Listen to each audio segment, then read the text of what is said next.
نحمده ونصلي على رسول الكريم أما بعد أعوذ بالله من الشيطان الرجيم بسم الله الرحمن الرحيم اقرأ باسم ربك الذي خلق آمنت بالله صدق الله العظيم قال رسول الله صلى الله عليه وسلم طلب العلم فریضۃ علی کل مسلم و مسلمہ. افراد کے ہاتھوں میں ہے اقوام کی تقدیر، ہر فرد ہے ملت کے مقدر کا ستارہ. محترم پروفیسر ظفر گیلانی صاحب، اساتذہ کرام، سامعین کرام، عزیز طلباء، السلام علیکم ورحمۃ اللہ وبرکاتہ. آپ کے سامنے یہاں آج کھڑا ہونے کا شرف حاصل ہوا ہے، چونکہ اقبال صاحب نے شارٹ نوٹس پر بلایا ہے، تو میں بھی ہمیشہ ہم وقت تیار رہتا ہوں ایسی جگہوں پر جانے کے لیے جہاں پر انٹریکشن ہو، جہاں پر لوگوں کے مسائل کے لیے وسائل پیدا کرنے کے مواقع ہمیں میسر ہوں. تو میں اقبال صاحب، خالد صاحب اور سب کا شکریہ، تہ دل سے شکریہ ادا کرتا ہوں. یہاں پر محترم برکت اللہ صاحب بیٹھے ہوئے ہیں جو ہمارے محترم استاد ہیں اس علاقے کے، تو ان کے سامنے بولنا ایسا ہی ہے جیسے سورج کو چراغ دکھانے کے مترادف ہیں.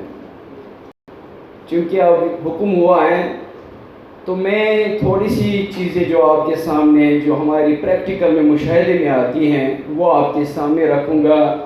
کیونکہ جب میں کلاسز میں جاتا ہوں تو اپنے شاگردوں سے انٹریکشن کرتا ہوں تو پتہ چلتا ہے ان کو اپنی منزل کا پتہ ہی نہیں ہوتا ہے کہ ہم کس مقصد کے لیے اس کالج میں آئے ہوئے ہیں. حالانکہ اس وقت عمر ہوتی ہے ان کی 17 سال. تو یہ مسائل ہیں، اس کے لیے اسکول کی سطح پر کیریئر گائیڈنس کا ہونا بہت ضروری ہے.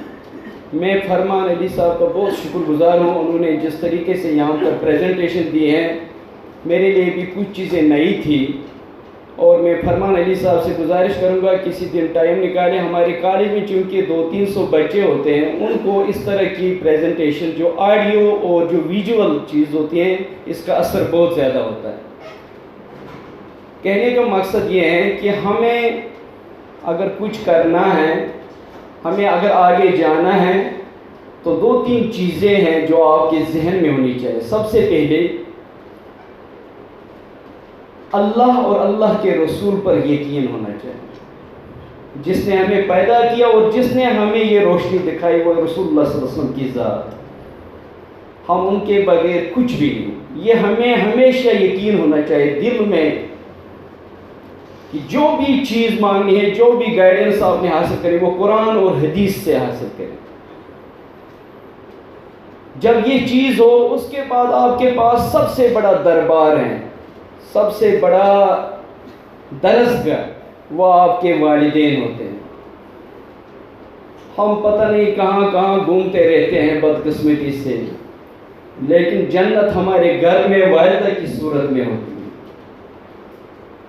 والدہ کے قدموں میں جنت ہے، جو رسول اللہ صلی اللہ علیہ وسلم نے فرمایا، یہ جھوٹ ہو ہی نہیں سکتا.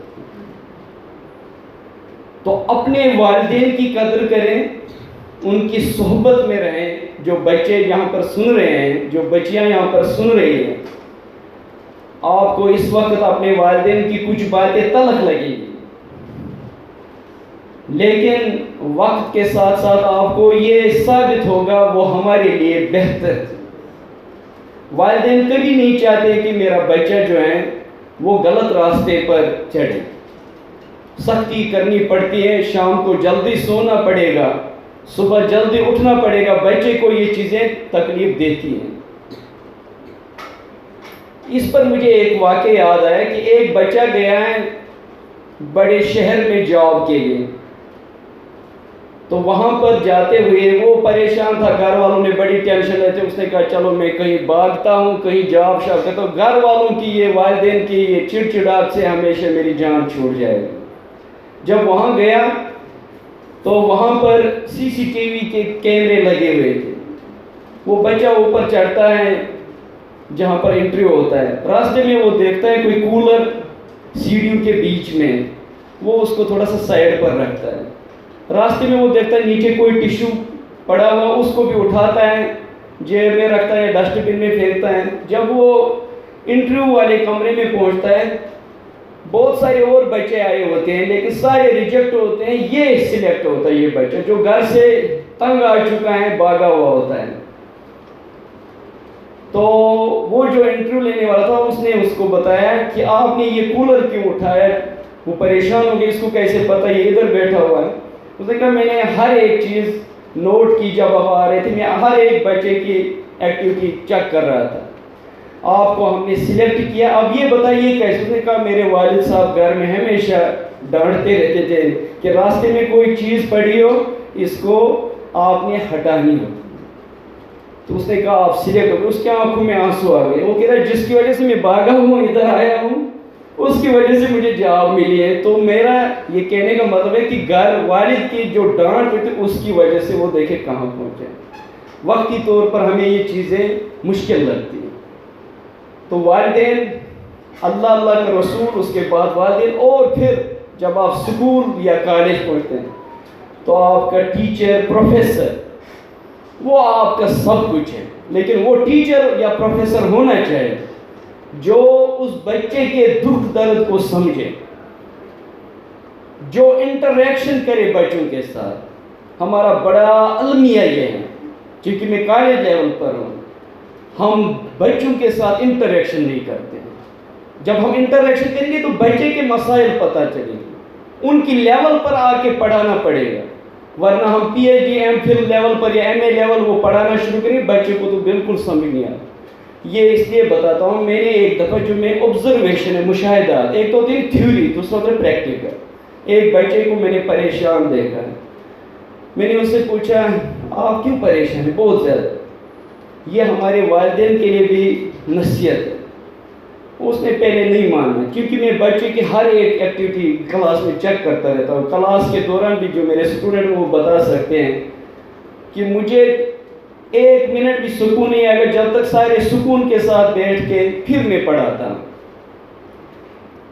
تو جب میں نے اس سے پوچھا، بڑی مشکل سے اس نے بتایا، وہ بڑا ڈسٹرب تھا. اس نے کہا سر مسئلہ یہ بتانا نہیں چاہتا ہوں، میرے والد جو ہیں والدہ کو میرے سامنے مارتے ہیں جس کی وجہ سے میں ڈسٹرب ہوتا. میں پریشان ہو گیا، میری آنکھوں میں آنسو، یہ کیا کہہ رہا ہے. وہ بچہ جو بہت اچھا جا رہا تھا کلاس میں بالکل ڈاؤن ہو گیا. تو والدین کے لیے بھی یہ مشعل راہ ہے. ہمیں ان چیزوں کا خیال رکھنا پڑے گا کہ بچے کی ہم تربیت کیسے کرتے ہیں، تربیت کیسے کرنی ہے، اس کو کس مقام تک پہنچانا ہے. اور وہ بچہ بعد میں بڑی مشکل سے فوج میں چلا گیا، بڑی مشکل پیچھے میں لگا رہا، اور وہاں پر پھر وہ بیچارہ ذہنی طور پر یہ ہو گیا تھا. اور بعد میں کوئی اس کے کیپٹن، وہاں پر فوج میں ایسا ماحول ہوتا ہے کہ گالی بھی وہ کوئی اس طرح کا نکال دے. اس نے چائے کا کپ کیپٹن صاحب کو دے مارا، جاب سے نکالا گیا. اور بعد میں افسوسناک واقعہ ہوا، وہ بیچارہ ڈیم میں ڈوب گیا. جب میں نے وہ لاش دیکھی، چہرہ دیکھ کر ہی میں وہ نہیں پہچان گیا، لیکن میں نے کہا یہ کوئی مینٹل ہے. بعد میں پتہ چلا وہ بچہ تھا، نام نہیں بتاؤں گا. تو یہ ایسی چیزیں ہیں کہ وہ کہاں سے کہاں، وہ اس کا جو بنانے کا مین کردار تھا اس میں اس کے والدین کا. ٹیچر بیچارہ پھر کیا کر سکتے، لیکن ٹیچر اس کو ایک ایسی پٹری پر، میں نے فوج میں اس کو بڑی کوشش سے وہ بھیجا تھا، پھر اس کی اپنی وہ ایکٹیویٹی.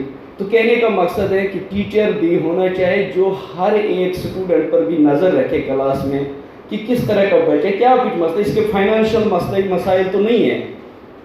تو بچوں کو بھی یہ بالکل دل کھول کر اپنے اساتذہ کے سامنے، اپنے والدین کے سامنے بات رکھنی چاہیے. یہ دو ایسے آپ لوگوں کے لیے چیزیں ہیں، اساتذہ اور والدین.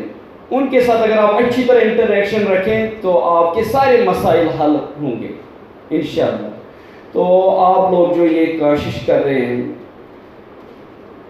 کہ یہ ہے نا کہ ہم اپنے لیے جیتے ہیں، اصل میں اگر دوسروں کے لیے جیے نا پھر دیکھیں اس میں کتنا مزہ آتا ہے۔ یہ ہماری بدقسمتی ہے، ہم مسلمان اقوام خاص کر پاکستان، یہاں پر یہ بڑا مسئلہ ہے۔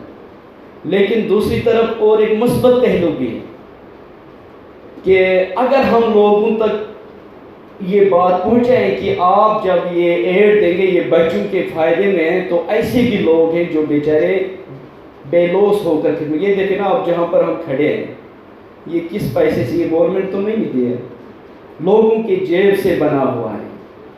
تو صرف اور صرف یہ چیز یقین دہانی ہونی، جس طرح اختر صاحب ہیں جنہوں نے کل لڑکیوں کے اسکول کا مواراڑ میں افتتاح کیا، اب دیکھیں لوگ ان پر اعتماد کر رہے ہیں، ان کو پیسہ دے رہے ہیں۔